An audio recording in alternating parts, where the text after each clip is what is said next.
Friends, ಶುಕ್ರವಾರದಲ್ಲಿ ಏನಾಗುತ್ತೆ ಅಂತ ಹೇಳಿ ಒಂದು ವಿಡಿಯೋ ನೋಡೋಣ. ಅದಕ್ಕೂ ಮುಂಚೆ ವಿಡಿಯೋ ಇಷ್ಟ ಆಯಿತು ಅಂದರೆ ಸಬ್ಸ್ಕ್ರೈಬ್ ಮಾಡ್ಕೊಳ್ಳಿ, ಹಾಗೆ ವಿಡಿಯೋಗೊಂದು ತಪ್ಪದೇ ಲೈಕ್ ಕೊಡಿ. ಫ್ರೆಂಡ್ಸ್, ಮೊದಲಿಗೆ ಸೂರ್ಯಕಾಂತ ಮತ್ತು ಚಂದ್ರಕಾಂತ ಇಬ್ಬರು ಕೂಡ ಸುಕನ್ಯಂಗೆ ಮೈಂಡ್ ವಾಶ್ ಮಾಡಬೇಕು ಅಂತ ಹೇಳಿ ಮಾತಾಡ್ತಾ ಇರ್ತಾರೆ. ಅದರಲ್ಲಿ ನಿನ್ಗೀಗಾಗಲೇ ಮದುವೆ ಆಗಿದೆ ಅಂತ ಗೊತ್ತಿದ್ರು ಕೂಡ ಮಾಧವ ನಿನ್ಗೆ ಇಷ್ಟೆಲ್ಲ ಸಹಾಯ ಮಾಡಿದ್ದಾನೆ ಅಂತ ಅಂದಮೇಲೆ ಅವನು ನಿನ್ನ ಪ್ರೀತಿ ಮಾಡ್ತಾ ಇದ್ದಾನೆ ಅಂತಲೇ ಅರ್ಥ.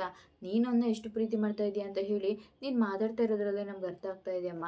ಮಾಧವ ಎಷ್ಟೇ ಆದರೂ ನಮ್ಮ ತಂಗಿ ಮಗ, ನಮ್ಮ ಕಣ್ಣು ಮುಂದೆ ಬೆಳೆದಿರೋದು ಅಂಥದ್ರಲ್ಲಿ ಅವನ ಜೀವನಕ್ಕೆ ಅನ್ಯಾಯ ಆಗ್ತಾ ಇದ್ರೆ ಅದನ್ನೆಲ್ಲ ನೋಡ್ಕೊಂಡು ಕೂತ್ಕೊಳ್ಳೋ ಅಷ್ಟು ದೊಡ್ಡವರು ಚಿಕ್ಕವರು ಅಂತ ಹೇಳಿ ಮಾತಾಡೋಷ್ಟವರು ಇಲ್ಲಮ್ಮ ಇವಾಗ ಟೈಮು. ಈಗಾಗಲೇ ಅವನಿಗೆ ಅವರಪ್ಪ ಮದುವೆ ಫಿಕ್ಸ್ ಮಾಡಿದ್ದಾರೆ, ಆದರೆ ಮಾಧವಂಗೆ ಈ ಮದುವೆ ಇಷ್ಟ ಇಲ್ಲ, ಅವ್ರ ಅಪ್ಪನ ಮನಸ್ಸಿಗೆ ನೋವಾಗಬಾರ್ದು ಅಂತ ಹೇಳ್ಬಿಟ್ಟು ಈ ಮದುವೆ ಆಗ್ತಾ ಇದ್ದಾನೆ.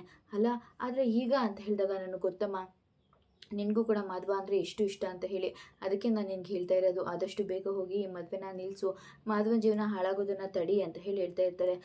ಅಂಕಲ್ ಅದು ಅಂತ ಹೇಳಿದಾಗ, ಮಾಧವ ನಿನ್ನ ಹತ್ರ ಯಾವುದೇ ಕಾರಣಕ್ಕೂ ಪ್ರೀತಿ ಹೇಳ್ಕೊಂಡಿಲ್ಲ, ಆದರೆ ನಿನ್ನ ಮೇಲೆ ಪ್ರೀತಿ ಇರೋದಕ್ಕೆ ತಾನೇ ಅವನು ನಿನಗಿಷ್ಟೆಲ್ಲ ಸಹಾಯ ಮಾಡಿರೋದು ಅಂತ ಹೇಳಿದಾಗ, ಹೌದು ಅಂಕಲ್, ನೋಡು ಕೊನೆಯದಾಗಿ ಹೇಳ್ತಾ ಇದ್ದೀನಿ, ನಾವಿಬ್ಬರು ಬಂದು ಮಾಧವನ ಪ್ರೀತಿ ವಿಚಾರದ ಬಗ್ಗೆ ನಿನ್ನ ಹತ್ರ ಮಾತಾಡಿದ್ವಿ ಅಂತ ಹೇಳಿ ಅವನಿಗೆ ಗೊತ್ತಾಗೋದು ಬೇಡಪ್ಪ.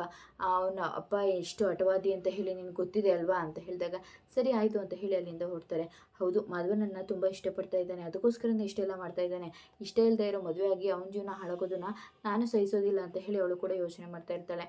ಈ ಕಡೆ ಮನೆಗೆ ಬಂದ ತಕ್ಷಣವೇ ಫುಲ್ಲು ಖುಷಿ ಪಡ್ತಾ ಇರ್ತಾಳೆ ಚಂದ್ರಕಾಂತನ ಹೆಂಡ್ತಿ. ಅಣ್ಣ, ನಾವು ಅಂದ್ಕೊಂಡಿರೋ ಕೆಲಸ ಆಯ್ತಲ್ವಾ ಅಂತ ಹೇಳಿದಾಗ, ಬಂದ್ರಾ, ನಾನು ನಿಮ್ಗೆ ಬರೋದಕ್ಕೋಸ್ಕರನೇ ಕಾಯ್ತಾ ಇದ್ವಿ, ಅಂದ್ಕೊಂಡಿರೋ ಕೆಲಸ ಎಲ್ಲ ಆಯ್ತಲ್ವಾ ಅಂತ ಹೇಳಿದಾಗ, ಆಯಿತು ಅಂತ ಹೇಳಿ ಹೇಳ್ತಾನೆ. ಸರಿ ಆಯಿತು ಅಂತ ಹೇಳಿ, ಹಾಗಿದ್ರೆ ನಾವು ಹೇಳಿದ್ದೆಲ್ಲ ನಿಜನೇ ಆಗೋಯ್ತಲ್ವಾ. ಆ ಮಾಧವಂಗೆ ಆ ಹಳೆ ಹುಡುಗಿ ಬಂದು ಮದುವೆ ಎಲ್ಲನೂ ನಿಲ್ಲಿಸ್ಬಿಟ್ಟು ಅವ್ರ ಜೀವನ ಎಲ್ಲ ಹಾಳಾಗೋಗ್ಬಿಡ್ಬೇಕು. ಆ ನಂದ ಯಾವಾಗಲೂ ಕೂಡ ನಾನು ದೊಡ್ಡ ಬಳಗ ಆಗುತ್ತೆ ಅಂತ ಹೇಳ್ತಾ ಇದ್ದ ಅಲ್ವಾ, ಅದು ಯಾವುದೂ ಆಗಬಾರ್ದು. ಅವನ ಬಳಗ ಯಾವುದೂ ಇರಬಾರ್ದು. ಅವ್ನ 3 ಮಕ್ಕಳು ಕೂಡ ಲವ್ ಮ್ಯಾರೇಜ್ ಆಗಬೇಕು. ಮಾಧವಂದು ಲವ್ ಮ್ಯಾರೇಜ್ ಆದರೆ ನನ್ನಷ್ಟು ಖುಷಿ ಪಡೋರು ಯಾರೂ ಇಲ್ಲ ಅಂತ ಹೇಳಿ ವೀಣಾ ತುಂಬಾ ಫುಲ್ಲು ಖುಷಿ ಪಡ್ತಾ ಇರ್ತಾಳೆ. ಆಗ ಈ ಸಂತೋಷಕ್ಕೆ ನಮಗಂತೂ ಏನು ಮಾಡಬೇಕು ಅಂತಲೇ ಗೊತ್ತಾಗ್ತಾ ಇಲ್ಲ, ನಮ್ಮೆದ್ರ ಕಡೆನೇ ಬೆಳೆದಿದ್ದೀವಿ ಅಂತ ಹೇಳಿ ಅಷ್ಟೆಲ್ಲ ಮೆರಿತಾ ಇದ್ದಲ್ವಾ, ಆದರೆ ಅವನು ನಮ್ಮ ಕಾಲು ಧೂಳಿಗೂ ಕೂಡ ಸಮ ಇಲ್ಲ ಅಂತ ಹೇಳಿ ಇವಾಗ ಗೊತ್ತಾಗುತ್ತೆ ಅಂತ ಹೇಳಿ ಹೇಳ್ತಾ ಇರ್ತಾರೆ.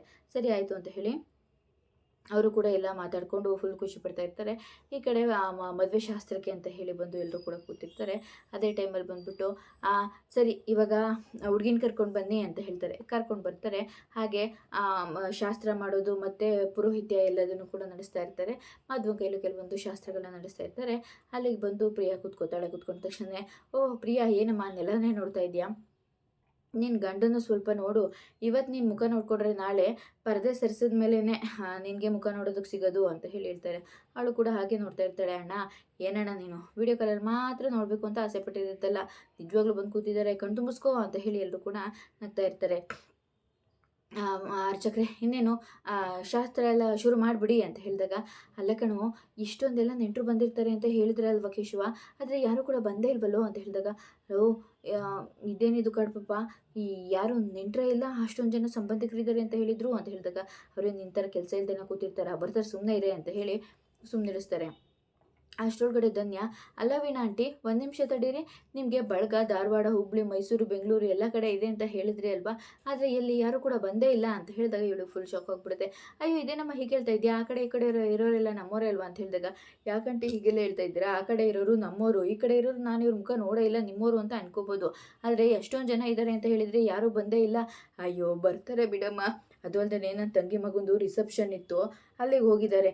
ಅಲ್ಲ ಆಂಟಿ, ನಿಮ್ಮ ಮನೆಗೆ ಅರ್ಶಿನ ಶಾಸ್ತ್ರಕ್ಕೆ ಬಂದಿದ್ರಲ್ವಾ, ಹೌದಮ್ಮ, ನಮ್ಮ ಮನೆಗೆ ಬಂದು ಅರ್ಶಿನ ಶಾಸ್ತ್ರ ಮುಗಿಸ್ಕೊಂಡು ಅಲ್ಲಿಗೆ ಹೋಗಿರೋದು. ಅವ್ರ ಮನೆಗೆ ಹೋಗಿ ಇನ್ನೇನು ಬೆಳಗ್ಗೆನೇ ಮುಹೂರ್ತ ಅಲ್ವಾ, ತೂ ಅಂತ ಹೇಳ್ಬಿಟ್ಟು 1-2 ಅಕ್ಷತೆ ಕಾಳು ಹಾಕ್ಬಿಟ್ಟು ಬಂದುಬಿಡ್ತಾರೆ ಅಷ್ಟೇ ಅಂತ ಹೇಳಿದಾಗ, ತೂತು ಅಂತಾನ, ಅಲ್ಲ ಕಣಮ್ಮ, ಪಟ ಅಂತ ಹೇಳಕ್ಕೆ ಹೋಗಿ ಹಂಗೆ ಅಂದ್ಬಿಟ್ಟೆ ಅಷ್ಟೇ ಅಂತ ಹೇಳಿದಾಗ, ಹಂಗ ಅದು ಸರಿ, ನಿಮ್ಮ ನೆಂಟರುಗಳೆಲ್ಲ ಬರ್ತಾರೆ ಅಲ್ವಾ ಅಂತ ಹೇಳಿದಾಗ, ಅಯ್ಯೋ ಬರ್ತಾರೆ ಬೀಗ್ರೆ, ನೀವು ಶುರು ಮಾಡಿ, ಇಲ್ಲ ನನಗೆ ಕ್ಲಾರಿಟಿ ಸಿಕ್ಕೇ ಇಲ್ಲ, ಇವರೆಲ್ಲರೂ ನಿಮಗೆ ಇಬ್ಬಿಬ್ಬರು ನೆಂಟರು ಅಷ್ಟೇನ ಬಂದಿರೋದು, ಎಷ್ಟು ಜನ ಮದುವೆಗೆ ಹೋಗಿದ್ದಾರೆ ಅಂತ ಹೇಳಿ ಕೇಳಿದಾಗ, ನೆಂಟ್ರಲ್ವೇನಮ್ಮ, ಅಲ್ಲಿ ನೋಡಮ್ಮ ಅಲ್ಲಿ ಬಂದೇ ಬಿಟ್ರು ಅಂತ ಹೇಳಿದಾಗ, ಒಂದು ಸ್ವಲ್ಪ ಜನನ ಸೆಟಪ್ ಮಾಡಿಬಿಟ್ಟಿರ್ತಾಳೆ. ಅವರೆಲ್ಲರೂ ಕೂಡ ರೆಡಿಯಾಗಿ ಬರ್ತಾರೆ. ಆಗ ಅಯ್ಯೋ ಅಕ್ಕ, ವಾಣಿ ಅಕ್ಕ ಚೆನ್ನಾಗಿದೆಯಾ ಅಂತ ಹೇಳಿದಾಗ, ಅಯ್ಯೋ ಇವಳು ನನ್ನ ತಂಗಿ ಆಗಬೇಕು, ಯಾವಾಗಲೂ ನಾನು ಚಿಕ್ಕಂದ್ರಿಂದ ವೀಣಾ ಅಂತ ಕರೆಯೋದು ಬದಲು ವಾಣಿ ಅಂತಲೇ ಕರೆದ ಅಭ್ಯಾಸ, ಅದಕ್ಕೆ ಈಗಲೂ ಹಾಗೆ ಕರಿತಾ ಇದ್ದಾಳೆ ಅಂತ ಹೇಳ್ತಾರೆ. ಆಗ ಕೇಶವ ನನಗೆ ಯಾಕೋ ಈಗಲೂ ಕೂಡ ಅನುಮಾನ ಹೆಚ್ಚಾಗ್ತಾ ಇದೆ ಕಣೋ. ಅಯ್ಯೋ ನಾನು ನಿನ್ನ ಚಿನ್ನು ಮುದ್ದು ಅಂತ ಕರೆಯೋದಿಲ್ವಾ, ಅವನಸ್ತಿ ಮೀನಮ್ಮ ಅಂತ ಕರೆಯೋದಿಲ್ವಾ, ಹಂಗೆ ಅವರು ಕಣೆ ಬಿಡು ಅಂತ ಹೇಳಿ ಹೇಳ್ತಾ ಇರ್ತಾರೆ. ಆಗ ಏನಪ್ಪ ನನಗೊಂದು ಸ್ವಲ್ಪನೂ ನಂಬೋದಕ್ಕೆ ಆಗ್ತಾ ಇಲ್ಲ ಅಂತ ಹೇಳಿದಾಗ ಅವಳು ಶಾಂತಿ ಅಂತ ಬಂದಿರೋಳು, ಅಕ್ಕ ಹೇಗಿದೆಯಾ ಅಕ್ಕ, ನೀನು ನೋಡಿದ್ರೆ ಎಷ್ಟು ಸೀರೆನಲ್ಲಿ ಉಟ್ಕೊಂಡು ಈ ಸೀರೆ ನಿನ್ಗೊಂಥರ ಮಹಾಲಕ್ಷ್ಮಿ ಥರ ಕಾಣಿಸ್ತಾ ಇದೆ ಅಂತ ಹೇಳಿದಾಗ ಎಲ್ಲರೂ ಕೂಡ ನಗ್ತಾ ಇರ್ತಾರೆ. ಆಗ ಓಹ್ ಬಾಬಾ ಏನು ಬಾಬಾ ಮಾತಾಡದೆ ಸುಮ್ಮನೆ ಹಾಗೆ ನಿಂತ್ಕೊಂಡ್ಬಿಟ್ಟಿದ್ದೀರಾ, ನಾಚ್ಕೊಂಡ್ಬಿಟ್ಟಿದ್ದೀರಾ ಅಂತ ಹೇಳಿ ಹೇಳ್ತಾ ಇರ್ತಾಳೆ. ಹಾಗೆ ಎಲ್ಲರೂ ಕೂಡ ಹಾಗೆ ಮಾತಾಡ್ತಾ ಇರ್ತಾರೆ. ಏನೇ ಪ್ರಿಯಾ ನೀನು ಹೋಸಲ ಬಂದಾಗ ನೋಡಿದ್ರೆ ಎಷ್ಟು ಸಣ್ಣಕ್ಕಾಗಿದೆ, ಇವಾಗ ನೋಡು ಮದುವೆ ಆಗಿದೆ ಅಂತ ಹೇಳ್ಬಿಟ್ಟು ದಪ್ಪ ಆಗ್ಬಿಟ್ಟಿದ್ಯಾ. ಓ ಲಾವಣ್ಯ ಇಲ್ಲೇ ನಿಂತಿದ್ಯಾ, ನೆಕ್ಸ್ಟು ನಿಂದೆ ಮದುವೆ ಕಣೆ, ಅರೇಂಜ್ ಮ್ಯಾರೇಜ್ ಮಾಡ್ಕೋತೀಯಾ ಲವ್ ಮ್ಯಾರೇಜ್ ಮಾಡ್ಕೋತೀಯಾ, ಲವ್ ಮಾಡೇ ಇವಾಗೆಲ್ಲ ಅದೇ ಟ್ರೆಂಡು ಅಂತ ಹೇಳಿ ಹೇಳ್ತಾ ಇರ್ತಾಳೆ. ಅದಾದಮೇಲೆ ಏನು ಮಾತಾಡದೆ ಸುಮ್ಮನೆ ನಿಂತಿರ್ತಾರೆ. ಶಾಂತಿ ಒಂದು ಸ್ವಲ್ಪ ಅವರು ನಮ್ಮ ಬೀಗರು ಅಂತ ಹೇಳಿದಾಗ ಓಹ್ ಇವರೇ ನಮ್ಮ ಬೀಗರು, ನಾನೆಲ್ಲೋ ಇವರೇ ಮದುಮಗ ಅಂತ ಅಂದ್ಕೊಂಡ್ಬಿಟ್ಟಿದೆ ಅಂತ ಹೇಳಿ ಹೇಳ್ತಾಳೆ. ಎಲ್ಲರೂ ಕೂಡ ನಗ್ತಾ ಇರ್ತಾರೆ. ಅಯ್ಯೋ ಏನೇ ಇದು ಅಂತ ಹೇಳಿದಾಗ ಹಾಗೆ ರೀ ಅವಳು ಸ್ವಲ್ಪ ತಮಾಷೆ ಅಲ್ವಾ ಅಂತ ಹೇಳ್ತಾಳೆ. ಸರಿ ಬೀಗ್ರೆ ನನ್ನ ಕುಟುಂಬನ ನಾನೇ ಪರಿಚಯ ಮಾಡಿಕೊಡ್ತೀನಿ ಅಂತ ಹೇಳಿದಾಗ ಸರಿ ಆಯಿತು ಅಂತ ಹೇಳಿ ಎಲ್ಲರನ್ನು ಕೂಡ ಪರಿಚಯ ಮಾಡಿಕೊಡ್ತಾ ಇರ್ತಾಳೆ. ಆಗ ಇವಳು ನಾನು ಶ್ರೀಮತಿ ಅಂತ ಹೇಳ್ಬಿಟ್ಟು ಇವಳ ಹೆಸರಲ್ಲೇ ನಾನು ಗಿರಿಜಾ ಸ್ಟೋರ್ ಅಂತ ಇಟ್ಕೊಂಡಿರೋದು.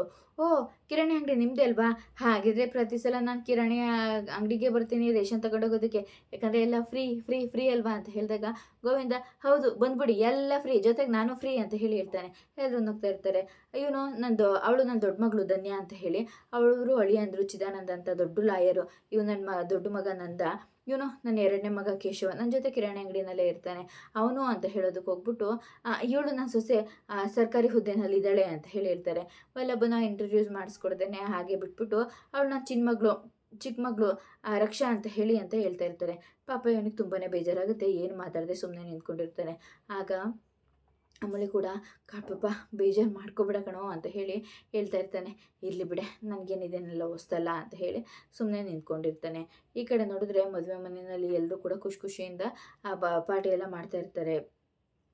ರಿಸೆಪ್ಷನ್ ಮಾಡೋದಕ್ಕೆ ಅಂತ ಹೇಳಿ ಎಲ್ಲರಿಗೂ ಅರೇಂಜ್ಮೆಂಟಿಗೆ ಹೇಳಿರ್ತಾರೆ. ಅವ್ರು ಮಾಡದೆ ಸುಮ್ಮನೆ ಕೂತ್ಕೊಂಡು ಫೋನ್ ನೋಡ್ತಾ ಇರ್ತಾರೆ. ಇದೇನಪ್ಪ ಅರೇಂಜ್ಮೆಂಟ್ ಎಲ್ಲ ಮಾಡಿ ಬೇಗ ಟೈಮ್ ಆಯ್ತಲ್ವಾ ಅಂತ ಹೇಳಿದಾಗ ಅವರಿಗೆ ಅರೇಂಜ್ಮೆಂಟ್ ಏನು ಮಾಡಬೇಡಿ ಡೆಕೋರೇಷನ್ ಎಲ್ಲ ನಿಲ್ಲಿಸಿ ಅಂತ ಹೇಳಿರೋದು ನಾನೇ ಅಂತ ಹೇಳ್ತಾರೆ.